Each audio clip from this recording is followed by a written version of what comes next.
Very warm welcome to another episode of Springboard, where we speak to young, talented business leaders in Sri Lanka. Accordingly, today we have a talented and enthusiastic business leader who's touching the skies of Colombo and Sri Lanka as a whole and decorating the skyline of Colombo.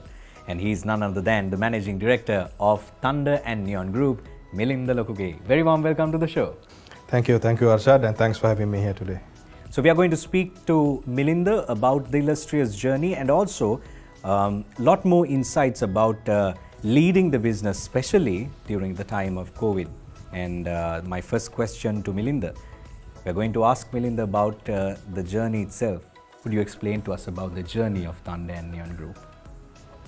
I think all started from my father, our chairman, Mr. Lalit Lokuge. Back in 1990, he started our business as Country Signs, I would say. With the immense investment he did with neon technology, only we came up with the name of Thunder and Neon. The neon technology was not that much popular, as well as not being done right. So he made a brave move, I would say, with investing a lot on neon technology that time, and by himself going to USA and learning the technology.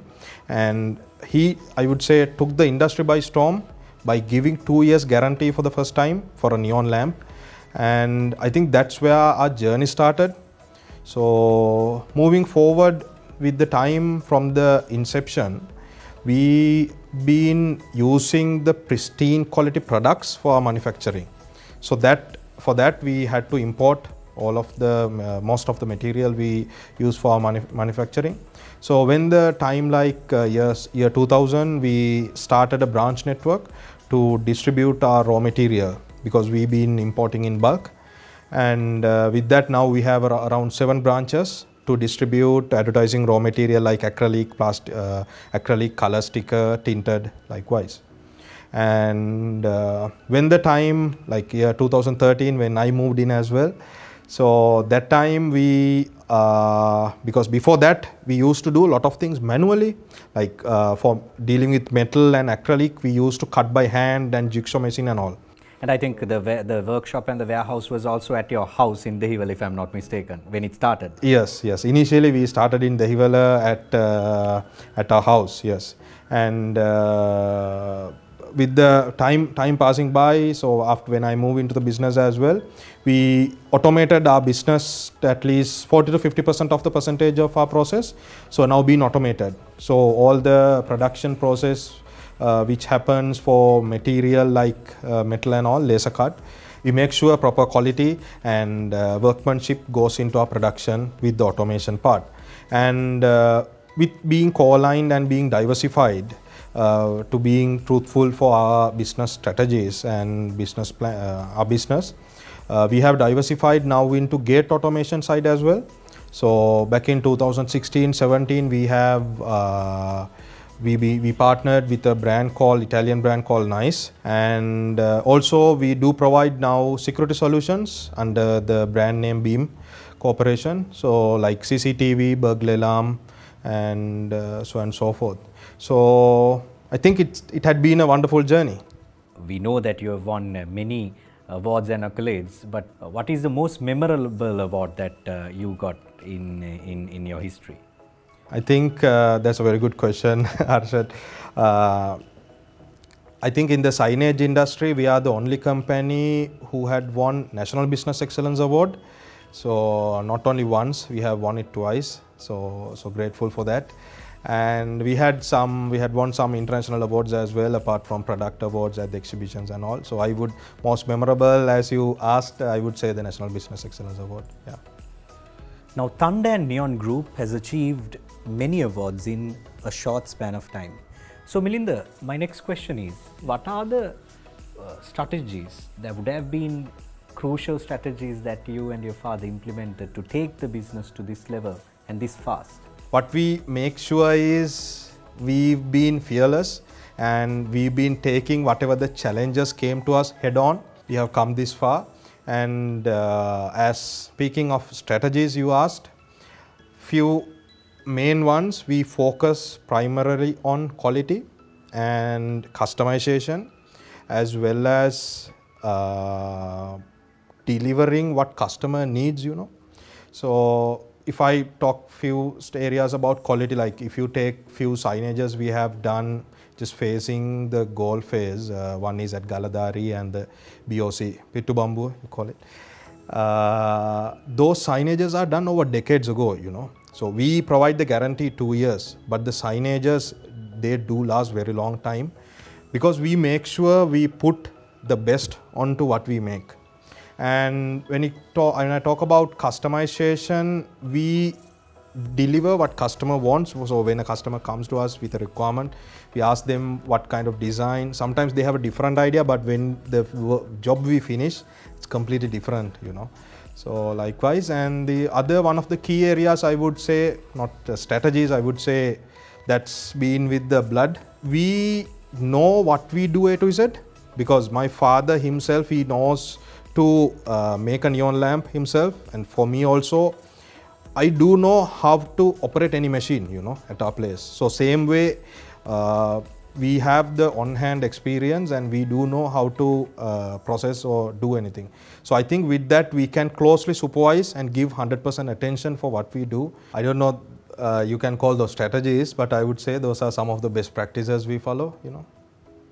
It's a common sight in Sri Lanka, and it's easy to say in most markets, that when a company grows and starts associating big brands, blue chip companies, they tend to forget the small players, you know. So we learned while researching about Thandra and Neon that you have a slightly different approach to this. Could you explain to us? No, Arshad, I would say even the now the customers we serve, at least 40 to 50% are small scale SMEs, you know. Because we started as a very small company, less than 10 employees, back at our home in Dehiwala, and we progressed this far, you know. So our focus is not whether the client is willing to spend 1,000 rupees or 1 million or 10 million, you know. We do give the same attention and same care for each and every project we do. So it's not about the ticket value, it's about the brand value, you know. So we do cater to all the clients. It doesn't matter how small, how big they are. And we make sure we deliver what they want, simply, you know.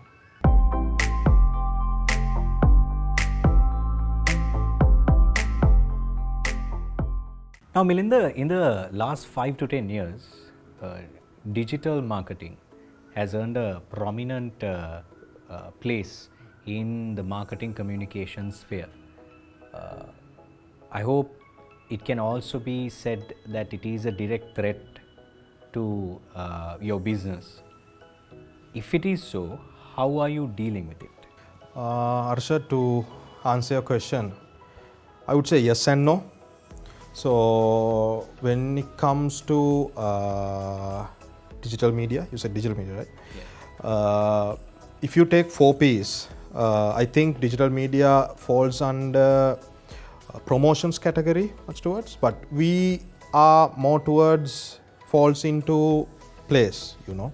Whereas we give we give a place, recognition, where somebody or when your client comes, they recognize this is Arshad, or this is Arshad's restaurant, or, you know. So likewise, so I said yes and no, because in some spheres, yes. So how we have adapted is, what we have done is, we have moved into digital screens as well, like LED panels.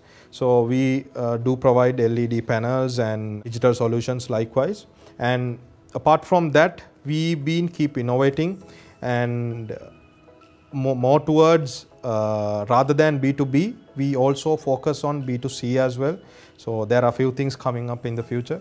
So yeah, yes and no. So Milinda, as we understand, COVID impacted all businesses. In this context, how did you respond to the threat of COVID, and what were the measures that you took to steer your business through this pandemic? I think for all the businesses, I would say it had been a very hard time, because none of the current business owners or entrepreneurs, I don't think any of them are equipped for this kind of environment or situation, I would say. So neither did we. So one of the first things we did was when we knew the pandemic, something like a pandemic is coming up, we immediately reduced all our unnecessary expenses. We focused on, we checked what areas we can cut down of and get rid of those areas. And that time when the pandemic hit, we looked into other global players like us, what do they do, and what kind of, when the country opens up, what kind of market would open up. So when we did our research, we were able to find out things like